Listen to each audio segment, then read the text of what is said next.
Hey, what's up, Nitro Pros? Jesse here. Happy Wednesday, everybody. So I just wanted to give you a super exciting new update we have to the platform. We have now released payment plans to the invoicing section. So you can access that through the payments tab. So if you're doing any invoicing through Nurture Pro, you will now be able to set up scheduled payment plans. So just a quick rundown of what that would look like.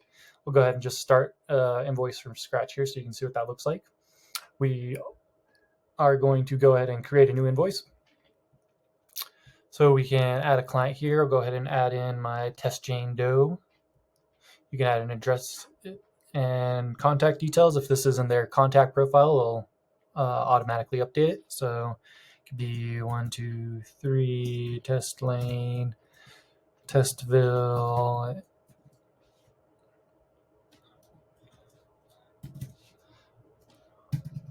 Enter in their contact information. You can then select a due date. So like say if their wedding was 3 months from now or in September, we could say it's on September 1st when the final due date is due.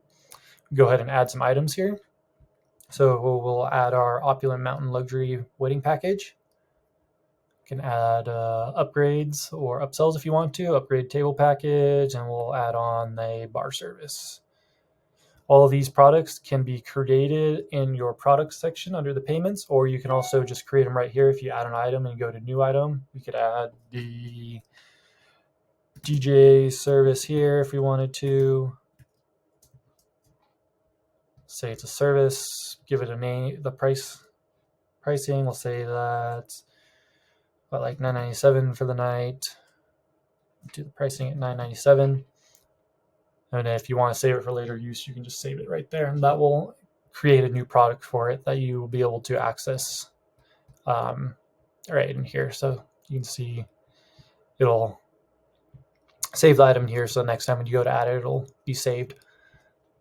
If you want to add a tax, you can also create new taxes under the tax settings and add a credit card fee if you wanted to. So you could add a credit card fee to all of these if that's part of your practice, or just include it all.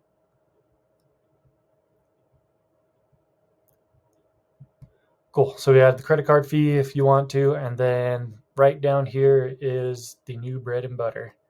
Got add payment schedule. So for here, we can choose if we want to do percentage or fixed amount. So the fixed amount will just have to add up to the total right here, and it'll tell you if it does. So we could do like payment 1, we want to collect 10,000. Payment 2, we can select 10,000, and then we can select a due date. So say you want to collect the initial up front and collect one there, and then say you want halfway between June and September, July, August, September. So that'd be 3 months. We can do July 31st if we wanted to. And then we can add a payment for the final payment. You can see down here that's $22.43.88. Just enter that there and select the due date. Say it's on September 1st, the day of the wedding. Oops. $22.43.88. So add that in there, and then we would just add that to schedule. If you want to do a percentage, you can do that as well. So say you wanted to do 50% up front and then 50% day of the wedding, you could do that, or you can break it down to 50%, or like say 10% deposit, then 50%, and then I guess I see 40%, and then the last 50% due the wedding. Or if you wanted to do it backwards, 50% up front, and then do 40, and then 10% for the day of the wedding, and then select your dates, and then you would just go to add schedule. And then everything looks good. You can then go up here and preview the invoice if you want to.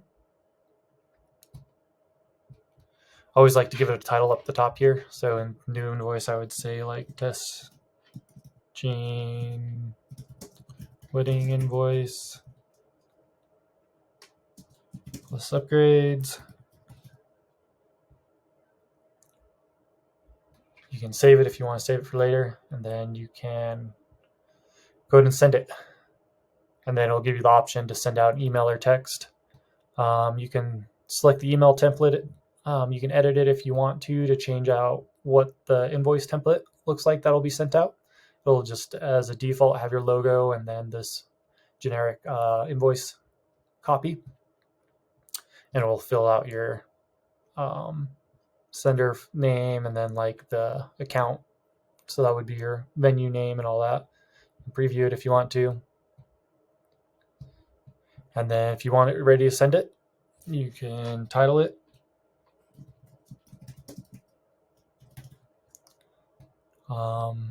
If you want to see what the invoices will look like just as a test, you can turn off the live mode and then it will just not allow a payment to go through, so you can test it and see what it looks like. So we'll go ahead and send that. And then your client will get either the email or text or both, depending on what you've chosen. And what that looks like on the client's end is we can go ahead and go in here, show you this one we just sent out. It's got the logo with your business name in here, the invoice amount, due date. You can view the invoice. Oops. And the client-facing invoice will look just like this. So they'll be able to see, all the items that you added, any descriptions you added. You can see the tax or the credit card fee that you added. Then you'll be able to see the payments and the due dates that you set for it and the amounts. And then when they go in here to just pay it, they'll be able to, select if they want to use a card, bank account, whatever payment method they want. And then they can see the payments here to choose which ones they want to pay. So they can just choose to pay like the first one, 50%, or they can choose to pay all of them if they wanted to. And then they would just click pay and then you're all good to go. I'm not going to do it for this one because it's a test account. But yeah, if you have any questions or any troubles using this new feature, we're super excited to release this to you guys because I know it's a big feature a lot of venues been asking for that will help you move a lot of things over from HoneyBook as well. So if you have any questions, feel free to reach out. Until then, happy nurturing.